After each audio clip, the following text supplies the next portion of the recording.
Headstrong, I'll take you on. I can't remember the rest of the song. Take on anyone. Yeah. Something, I don't know. Something.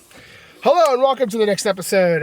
Matt and Todd go to the movies with special guest Tim Davis and a special guest that I will wait later to announce. Ooh. This is the podcast where all of us went and saw a movie tonight, and now we're going to talk about it right after the movie in the parking lot in our special guest's Ford Explorer. We're going to talk about such things as should you see this movie? Should you not see this movie? Do you need to see other movies leading up to this movie? Should you bring a snack in the movie? Should you skip this movie altogether? Should you stream it? Should you not? We try to answer all that stuff and more, but we also make no promises. I am Todd Domer. And this is where Matt would say, and I'm Matt Malloy, but unfortunately Matt could not make it tonight. But our special guest tonight is one Justin Fontaine. Woo! Hey. I was able to convince him to come out of his home, which doesn't happen a whole lot. So I feel pretty honored by that. We saw every other one. We had to see this. That's true. Yes, I did pressure you into it by saying we did see each one of these movies together in the theaters. And now he has to do the podcast. And now we keep the tradition alive. So what did we see tonight? I'm going to take over Matt's role. We saw John Wick Chapter 4. Which has been a favorite series of ours since it first came out. And we'll talk about how this one stacks up to the others. But famous people in this movie. Funny. We've obviously got Keanu Reeves coming back as the title character of Mr. John Wick. We've got Donnie Yen for all you action movie fans out there. Mm-hmm. We've got Ian McShane reprises his role as the manager. Winston, the manager. We've got... Who's the guy that we talk about, Tim? Scott Atkins. There's Scott Atkins. Lance Riddick. R.I.P. is in it, but R.I.P. But no, the guy who dies all the time. We had that conversation.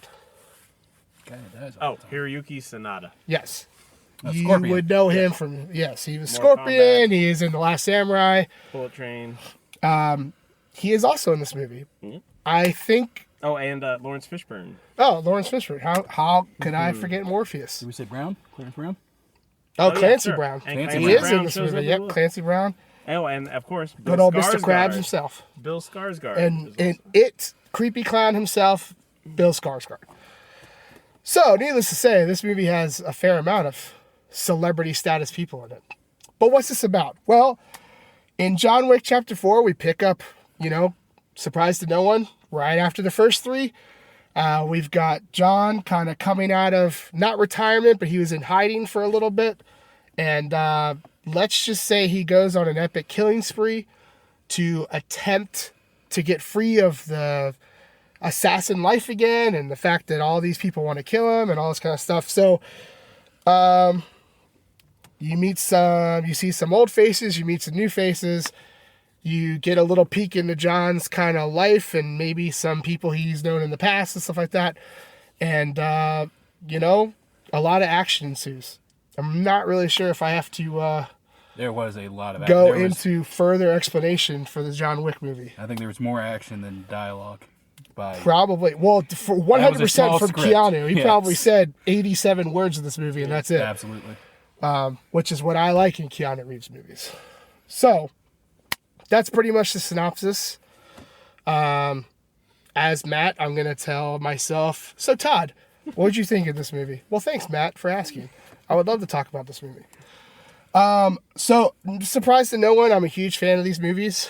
Mr. Fontaine and myself, I've seen everyone in theater ever since the first one kind of blew us away, and we thought, what a ridiculous movie, and we loved every second of it. It really was. The trailer was ridiculous. We were like, this is... a revenge movie for a dog? Let's go see it. And then we left and went, that 100%. Was more beyond what we thought.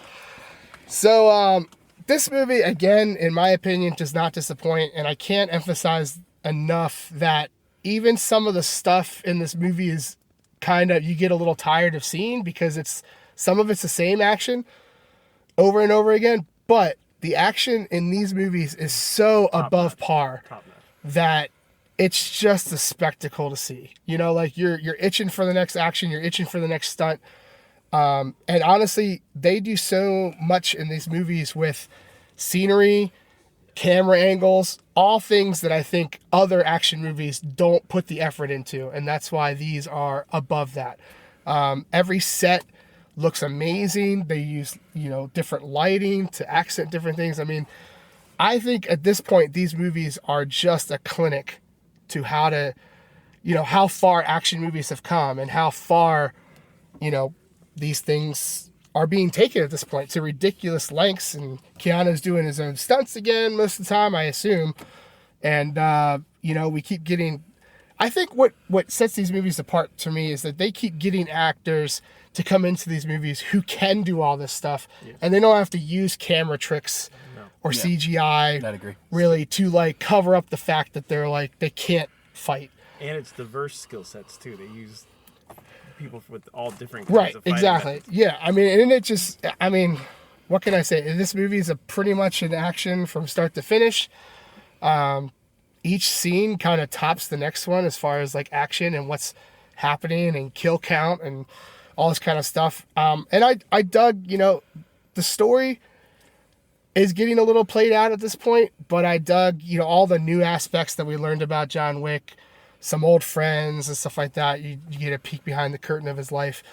And I really enjoyed that too. It just seems like every movie tops the next one as far as action, even though I still think the first one probably is the best one. Maybe the second one.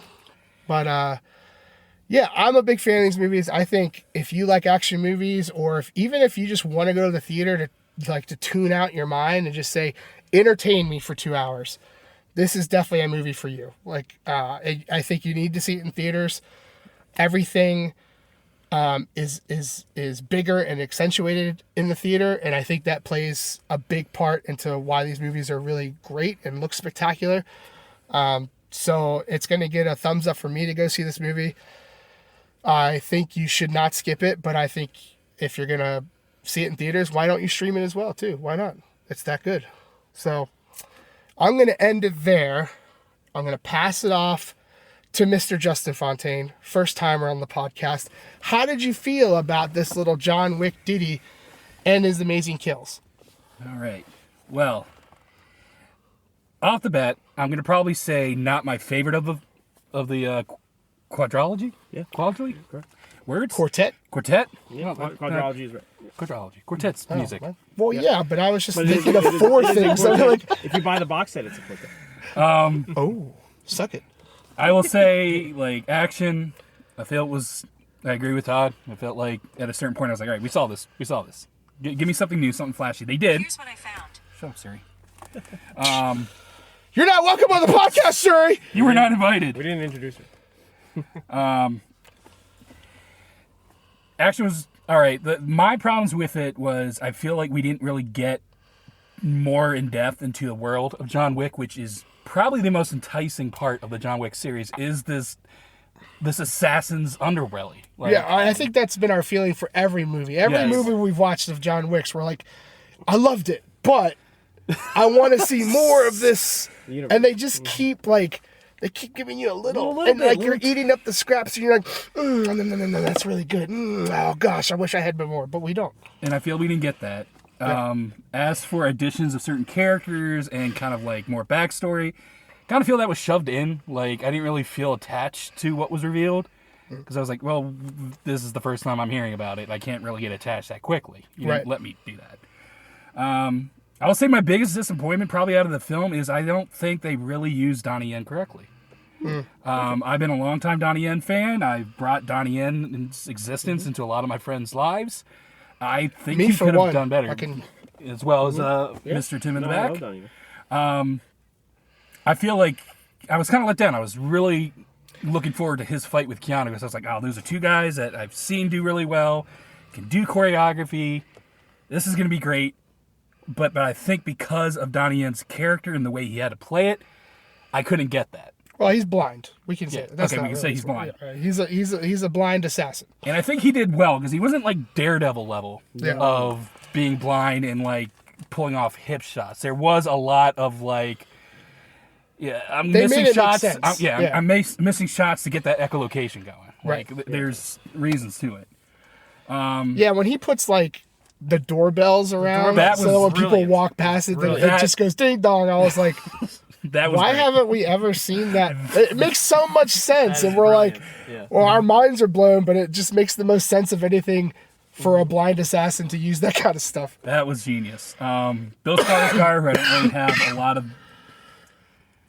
Excuse me. I'm sorry. All right. No, I Sorry, in the think middle I'm of my done. sentence interrupted your cough there. Wouldn't it be funny if the doorbells were like, like, wouldn't that add another element to the movie? Bill Skarsgård as the villain, I think, killed it. Yeah. I immediately hated him with his first introduction. Yep. Before he really did anything, just the way he carried himself and talked, I went, I'm here for your comeuppance. Yep. Yep. If this happens in the film, I'm there. I'm happy. It's a mark of a good villain. He was a great villain. His little cronies were great. I did notice a couple, like, snafus in the film. I don't know, I won't go into that because that might be, I guess, I don't know if that's too much detail. Fair enough. Play it safe. I say, ultimately, though, if you like the first three, come see this one. Because, it's...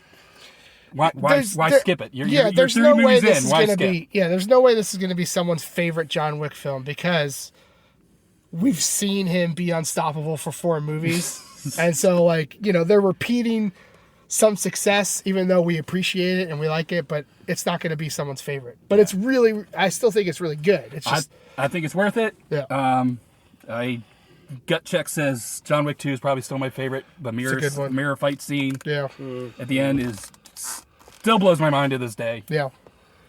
Acting was all right. There's a lot of stuff where I'm like, all right. Oh, yeah. He did this for stylized choices, like Laurence Fishburne's Yeah. opening scene. I was Yeah. like, what's the point of this?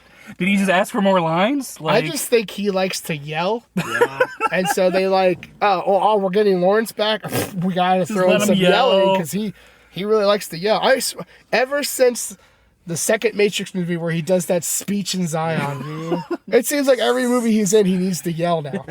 And he's never an angry yell. It's more No. just kind of like a preaching yell. He's got a like- big booming voice, and he shares it with the world. I mean, the way he pitched it was great, but the whole time I'm watching, I'm like, what's this serving? Who are you doing this for? The audience. You. Ah, well then, thank you, Mr. Fishburne. I guess that's kind of Fair my review. enough. It's good. If Fair you like enough. the first 3, go see 4. All right, I like it. Mr. Tim. Yes, I also enjoyed this one. I think I liked it a little better than Fontaine did, and maybe even a little better than Todd did. This might be my second favorite one. I wasn't a big fan of 3. 3 to me felt like the one that were like, okay, now we're stretching it, and I'm a little less invested because it's more the same. I will say 3 had that in one of the beginning fights has an obscene number of knife throwing. And while it was entertaining, I was like, how's everyone so good with knives? Yeah. Like throwing, I was like, that must be one of the hardest skills to ever master. And here's everyone just. And I will agree with you, Tim. I think 3 is what kind of put the taste in my mouth of like, this can't go on much longer. Yes. Yes. This can't be a Fast and the Furious where Correct. it's... And like we discussed before seeing this movie, I really felt like I hope we get some new directions coming out of Chapter 4, and I do believe that is the case. It's going to be an interesting journey in this world because, like you say, I do definitely agree with you guys in that the teases of the world are great, but you just want more.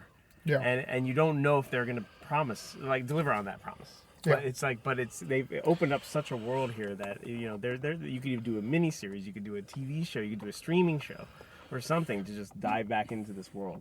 We are for sure getting one spinoff. Yeah, The ballerina. yes, that is true. I have heard I that. hope they keep that going.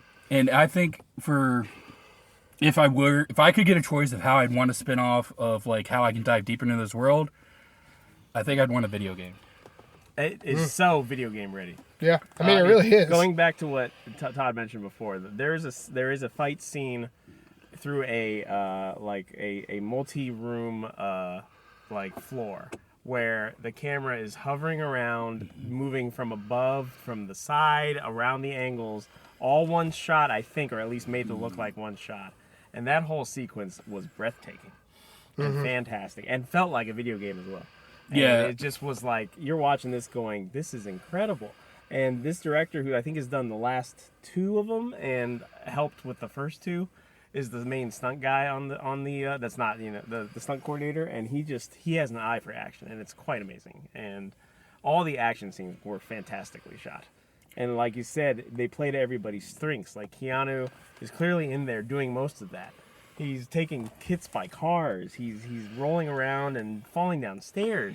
And then you cast people like Donnie Yen and her Sonata and Scott Adkins and people who can do their own stunts but their own way and kind of show off their skill set. And I think I also disagree with you a little bit, Fontaine, on Donnie. I thought Donnie had a more complicated character than he usually does, playing it blind and with his skill set, but like he still was dynamic to watch because he was fighting differently than we've seen Donnie fight.